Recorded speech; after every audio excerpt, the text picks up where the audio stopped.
إن الحمد لله نحمده ونستعينه ونستغفره ونعوذ بالله من شرور أنفسنا ومن سيئات أعمالنا من يهده الله فلا مضل له وما يضلل فلا هادي له وأشهد أن لا إله إلا الله وأشهد أن محمدا عبده ورسوله وبعد. We begin by praising Allah. We praise Him and we seek His help and we ask for His forgiveness, and we seek refuge with Allah from the evil of ourselves and from the evil consequence of our evil actions. Whomsoever Allah guides, there is none to misguide, and whomsoever Allah leaves to go astray, there is none to guide. And I testify that Allah alone is worthy of worship, and that Muhammad is the servant of Allah and His final messenger. I'm going to be speaking about Islam, the misunderstood religion. There is no doubt that Islam is one of the most misunderstood religions in the world today. Sometimes this is to do with pure ignorance.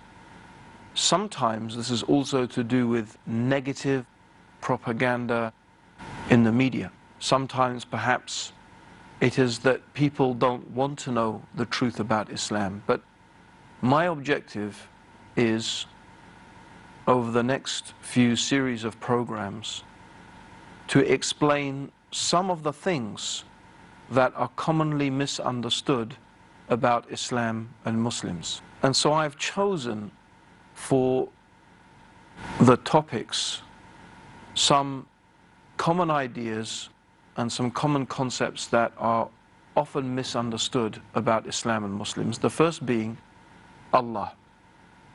The first topic I want to talk about is, who is Allah? What is Allah?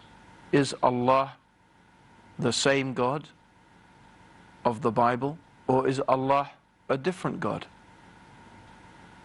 Then I want to talk about Islam. What does Islam mean? What is the religion of Islam really all about? The other topic I'm going to be discussing is the Sharia. What is the Sharia? The fourth topic I intend to discuss is the topic of jihad. These topics cover some of the most commonly misunderstood aspects of the religion of Islam. So let's talk about Allah.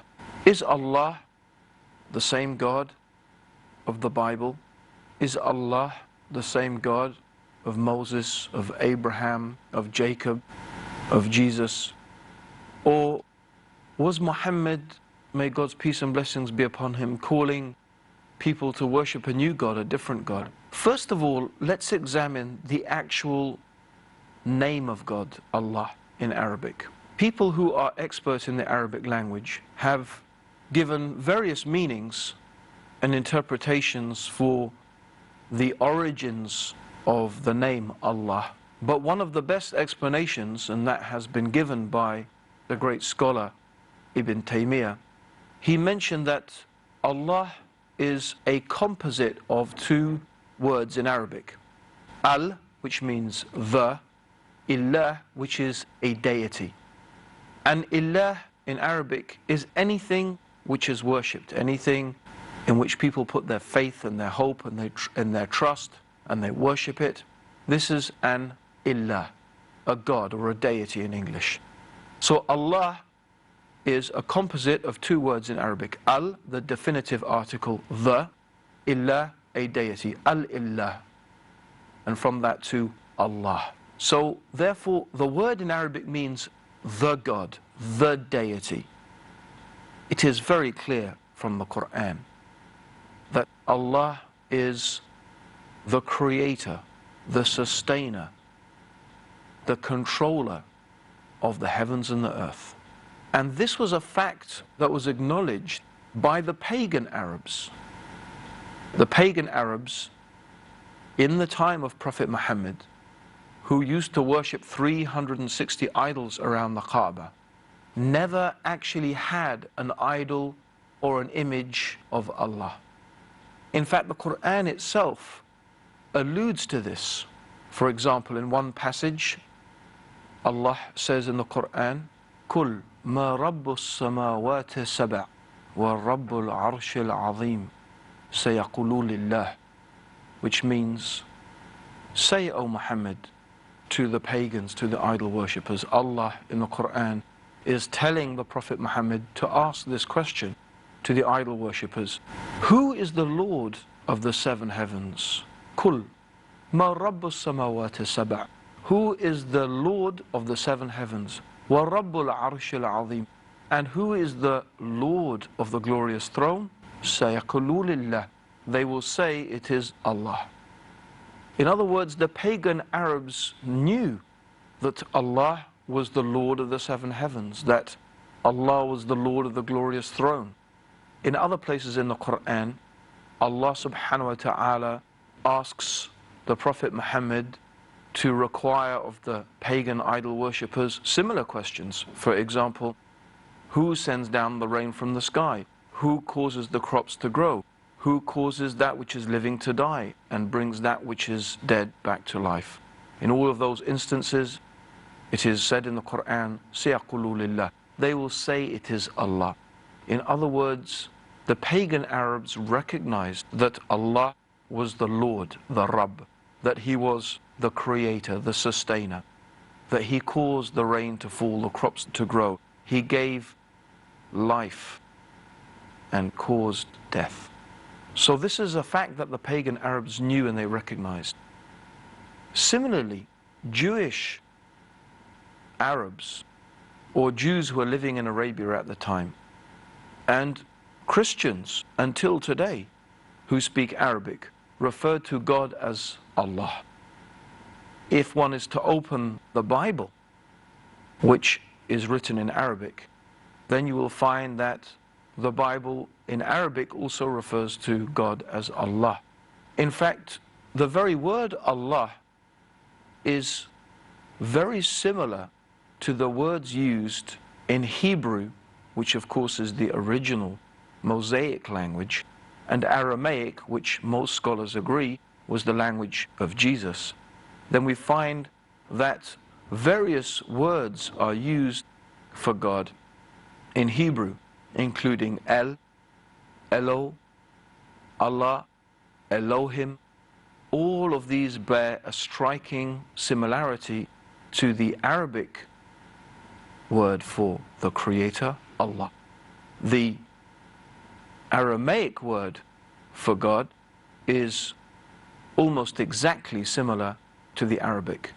The Aramaic term, and this is the language that was supposed to, or scholars believe that was used by Jesus, is Allah.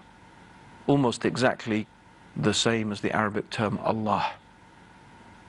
So this is not surprising, in fact, because both Hebrew and Aramaic are Semitic languages. And Hebrew and Aramaic and Arabic are, in fact, very similar languages. So therefore, both in terms of the actual name of God, Allah, and of course, more importantly, the concept of God, the idea that Allah, the Creator, the God, is a transcendent being, that God is different and distinct from the creation.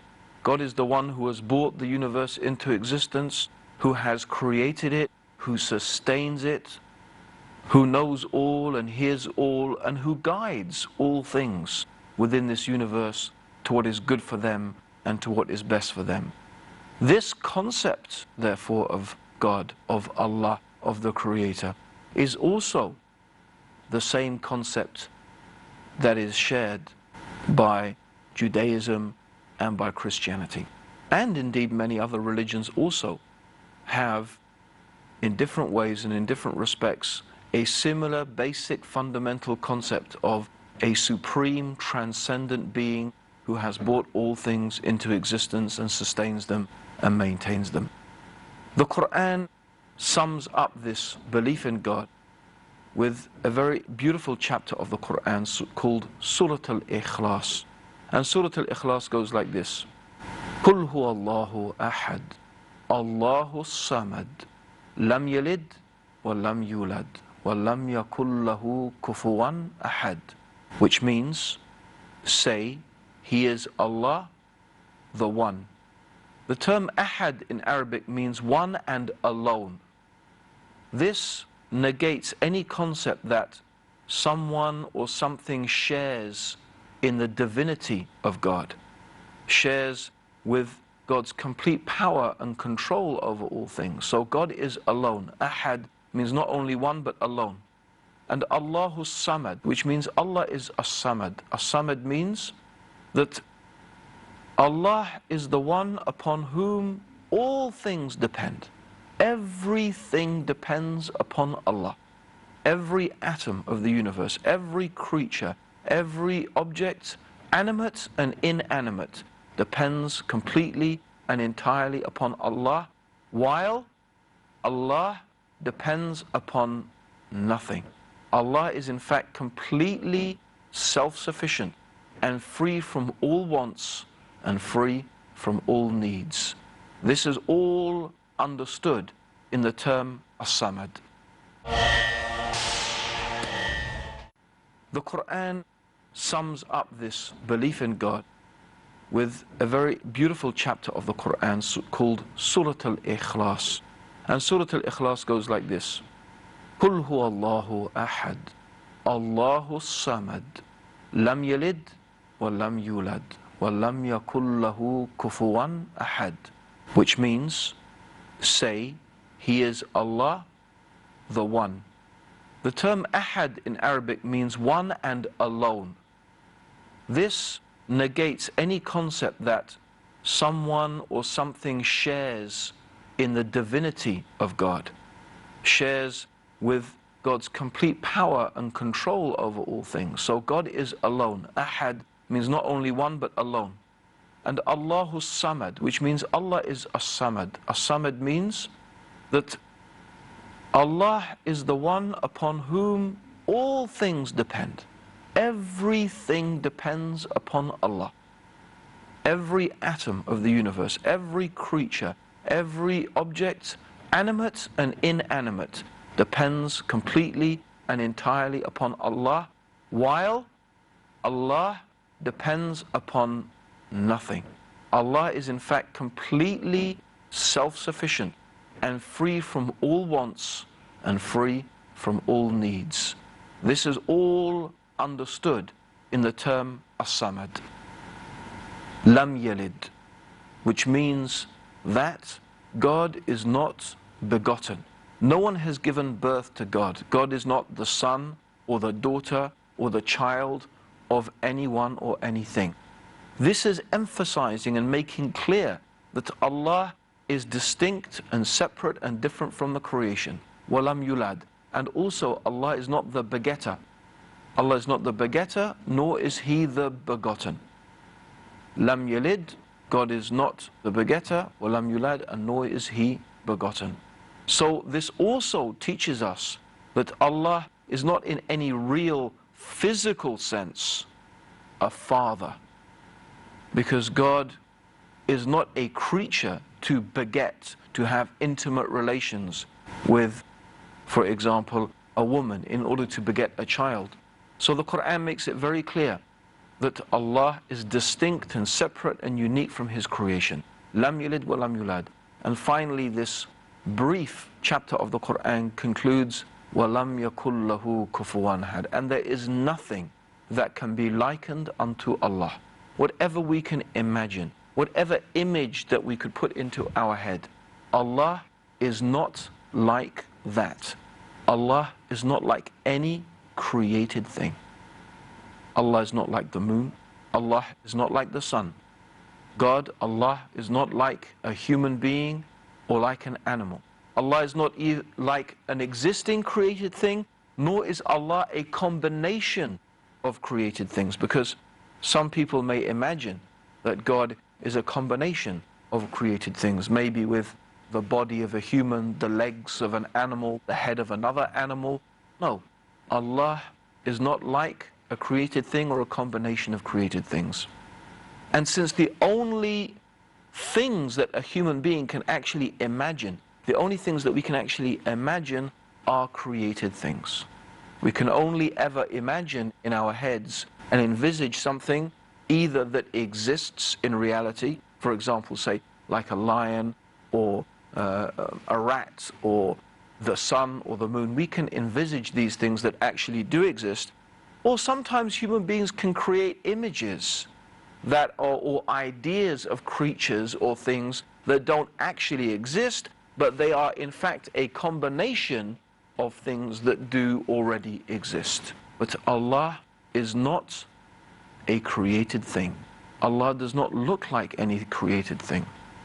Allah is unique. In fact, to even imagine that Allah, to even imagine that the Creator, to even imagine that God is like a created thing is an insult to God. It is an insult to God. I'm sure no one of us would like to be called a piece of dirt. No one of us would like to be called an insect, a cockroach, a rat. None of us would like to be referred to in these terms. So how about, therefore, if we imagine or envisage that Allah, the Creator, who is unique, who is Al-Akbar, who is greater than anything we can imagine, that we refer to Allah in terms or in a manner that we describe Allah as being like a created thing? This is insulting to Allah. This is insulting to the Creator. In order to really try and understand how great Allah is, I want to finish by mentioning a saying of Prophet Muhammad, may God's peace and blessings be upon him, said that the universe compared to the kursi, the kursi means literally in Arabic, it could mean a chair or a pedestal. I'm sure you must be familiar, or you must have seen pictures, or maybe even seen a throne. The king sits on a throne and the king puts his feet on a pedestal. This is what they call in Arabic a kursi. The Quran tells us that Allah subhanahu wa ta'ala has a kursi, a pedestal. And this kursi is compared to the universe rather, compared to the kursi is like a ring. You know, imagine a ring. And you take this ring and you throw it in the desert. The universe is like this ring. And the kursi is like the desert. That is how vast just the kursi or the pedestal of Allah is compared to the universe. And by the way, scientists tell us that our universe is 10 billion light years across. 10 billion light years. That's a distance so vast we can hardly imagine. So for us the universe is huge, but in reality it is like a ring thrown in the desert compared to the kursi. And the kursi is like a ring thrown in the desert compared to the throne of God, the arsh or the throne of God. So that means our universe is like an infinitesimally small speck compared to the throne of God. How about then God himself? It is beyond imagining how great God is. And if we understand this fact, if we understand this truth, then we must also understand why it is insulting to Allah that we should refer to the great, wise and powerful Creator of the heavens and the earth as being like or compared to or similar to some created being. In fact, this is a crime that is so severe. It is a crime that is so terrible in the sight of Allah that if a person dies and meets Allah on the day of judgment, which is the day when Allah will gather all human beings together, after all the human beings have died, God will recreate us and God will question us about all that we have done in this life. If a person has died imagining or believing or making some equals or partners or rivals with God, or imagining or believing that Allah is like something in this universe, or imagining that something in this universe is equal with Allah, they have made such a grave insult to Allah. They have made such a grave insult to the Creator of the heavens and the earth that He will never forgive that person. The Quran tells us that Allah could forgive any sin that He wishes on the day of judgment. but He will not forgive that we have ascribed partners and that we have ascribed rivals and equals to Him. In fact, the Prophet Muhammad told us that on the Day of Judgment, Allah subhanahu wa ta'ala will bring a person, and this person had enjoyed so many things in this world, and Allah will ask this person, if you had the world and everything in it twice over, imagine that, everything in the world, all the palaces, all the food, all the wealth, all the riches of this world, would you ransom it now to save yourself from the hellfire? And when the person hears that, they will say, yes, my Lord. And Allah will say to that person, I asked you for less than that. I only asked you that you should worship me and worship only me. This is what Allah subhanahu wa ta'ala wants. Allah wants us to recognize His greatness. Allah wants us to recognize His oneness. And of course, in this respect, this is where Islam differs with some aspects of Judaism and some aspects of Christianity, because we believe that the concept of God has become corrupted.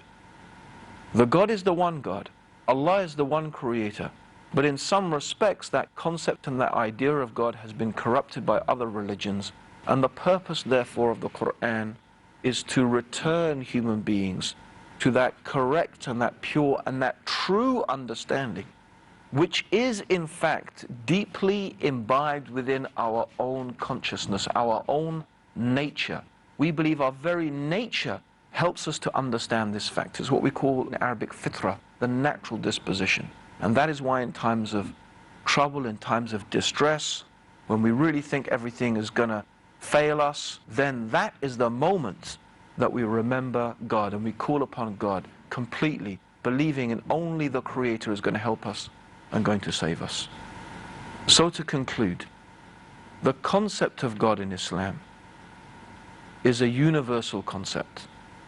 The God of the Quran is essentially the same God as the God of Moses, the God of Abraham, the God of Jesus, the God in the Bible.